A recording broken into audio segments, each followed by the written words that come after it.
WiggleCulture here, Monday, May 26th, 27th, whatever that is. So I was going to share with you the best way to make raised beds, cheapest, most economical way, and the cheapest and most economical way to block weeds, and the most economical way to water your plants, irrigation. So I had rototilled this area of my garden, this upper area up by the road, highest point in the garden. I got down to some gravelly subsoil, and then I used this rake and this shovel. You gotta have a shovel like that to move a lot of dirt. Just fill that shovel, and then you can drag it when it's full. If you can't lift it, drag it and dump it. You can move a lot of dirt, fairly short amount of time. It's not that much work. Better than a small shovel. And this is a little bit loose. It's been rototilled, so it's not these heavy clumps. It's loose, powdery type soil. And there is a good degree of humus in it, so it's not as heavy as regular just subsoil. So I just fill that shovel up and I carry it and dump it. But at the end of the day, I might be dragging that thing. But you're moving quite a bit. You're not having to lift it into a wheelbarrow and push it in a wheelbarrow. It depends how far you're moving it. I was only moving it from this area to this area, or from this area over to here. So rototill it, put your stuff into, 3-foot beds approximately, whatever your area that you're covering. Figure out, kind of lay out your beds as you're scooping the dirt. Figure out what's going on. So now I'm going to show you, this is a raised bed. No sides to it. Just a mound of dirt. Dirt cheap. Bear with me as I go through this. You think it won't work, but this is actually the best way to do it. At least in my way of thinking. So I have had a couple of persistent spots. This one here, subsoil. See that heavy mound right there? I could get an axe, pickaxe out here, break that loose. Or mattocks, or whatever you call it. Got a pickaxe on one end and like a scoop on the other. Wide blade. If you had a grub hoe, you could use a grub hoe. Well, I'm going to use my rototiller. I'm going to rototill that up, bust it up, and I'll show you where I'm going to put that subsoil. And up here is where the soil, or the water is going to be coming in the garden. It's a little too deep, or not deep enough. There's my ditch height. This is my mound height. So I'm going to reduce this mound. Again, I could use hand tools, but I'm going to hit it with a rototiller first. See if I can get it down a little bit more, get it loose. Then I'll final dig it. And it's hard. This subsoil is hard as a rock. It's dry.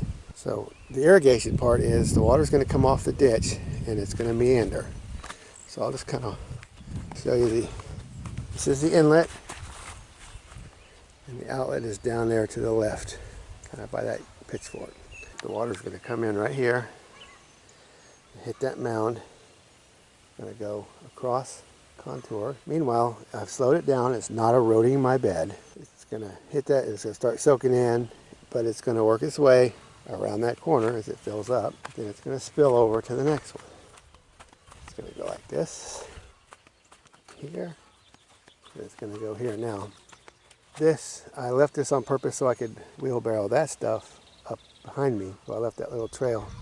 That little mound over there that I showed you of subsoil is going to be the core of this when I'm done wheelbarrowing. I'll fill this in with the subsoil and put better, more fertile soil on top of that. This opening will be gone. The water will come, hit this, and as it fills, it's going to push its way up, and it's going to spill around here, and it's going to come back this way, hit that there. I left some of that dirt along the fence, so it would normally probably try to go down that way. I'm going to try to turn that water back this way.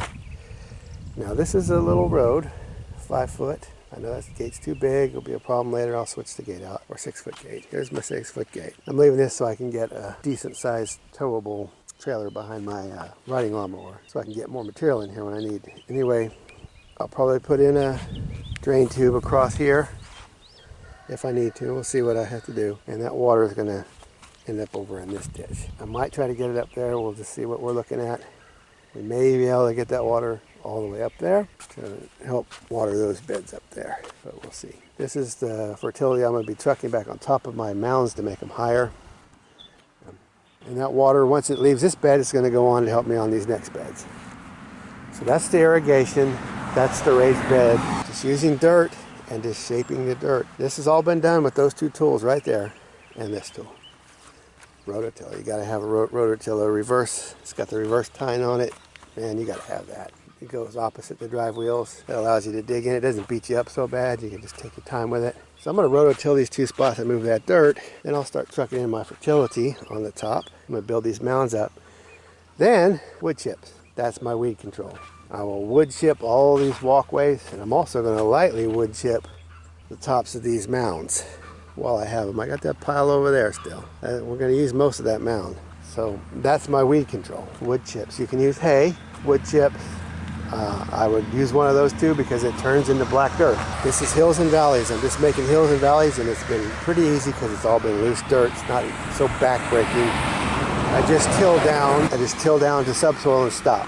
Now I know that disturbing the natural web of life, ruining the soil structure is a bad thing, but regular agriculture does it every year, a couple times a year. This is a one-time disturbance, so yeah, I'm ruining the soil structure, but I'm going to fix it right back up by managing this water and slowing it down, not letting it just run down the hill now. Now it's meandering its way through this and soaking into the beds. And that water always brings fertility with it. It brings atmospheric nitrogen, brings anything that washes off the surface.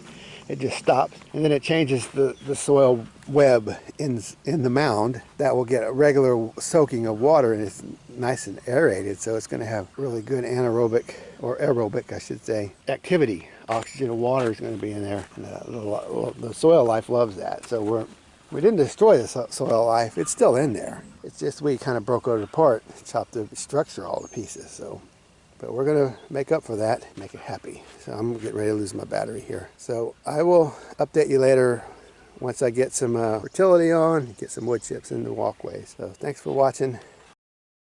So I'm working on my beds here, my hills and valleys. Got some beds shaped up. So I wanted to show you, I actually ended up having to get a lot more serious with that rototiller. The two most important points in any hill and valley project here for horticulture is the input and the output. So here's the ditch on the road. Yeah, it's full of poison ivy. There's the culvert.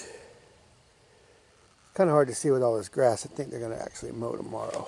But what I've done is I had to dig this ditch down deep enough to divert the water out of that ditch. So I put some dirt over there to block the ditch, but not completely. The water can still get over it if we have too much water. But then some of it's going to push its way up this. And I have to make sure that that water can flow all the way into the bed. So it needs to flow in here like so.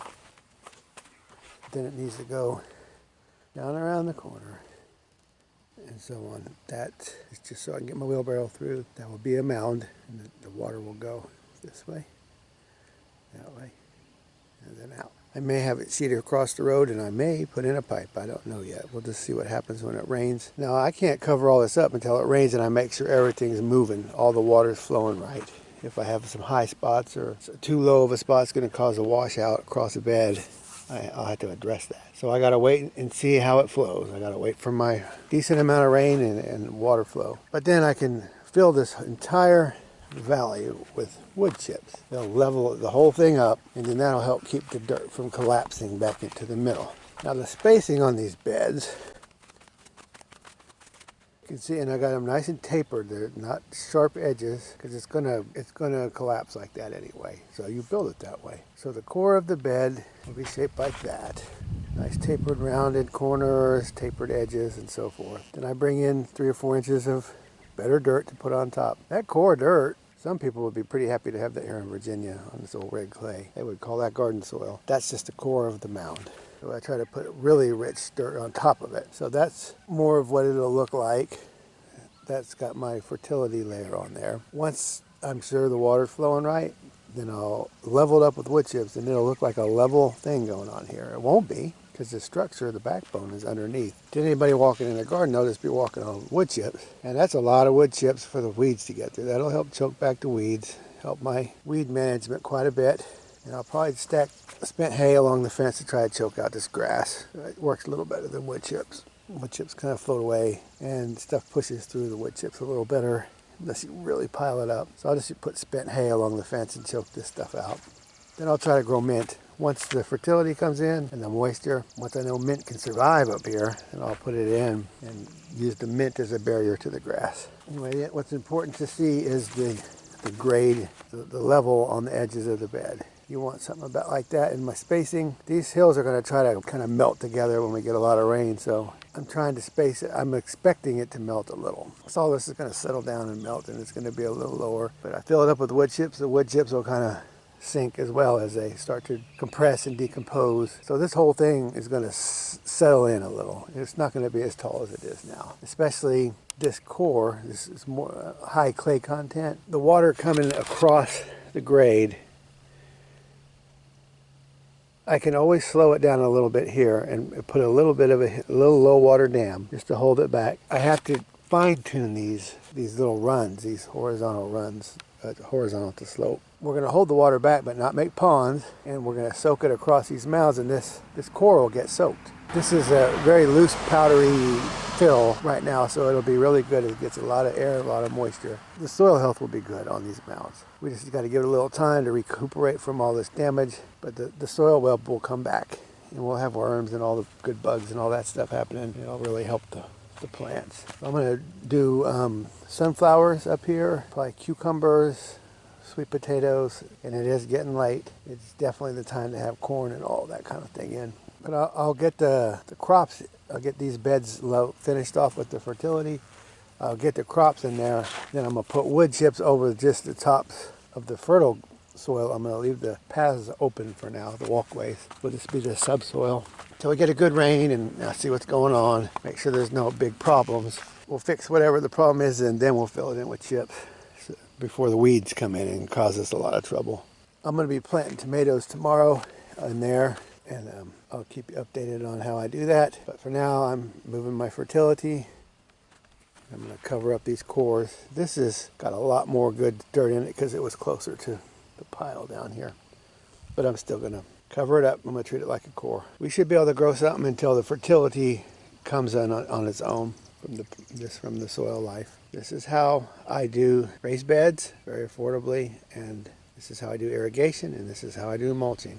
It's dirt cheap. It's a bit of work, but I highly suggest you give this a try for a number of reasons. Now, you can do it anywhere with any soil type. You just need to get organic matter, start stacking it up. So anyway, I'll talk to you later.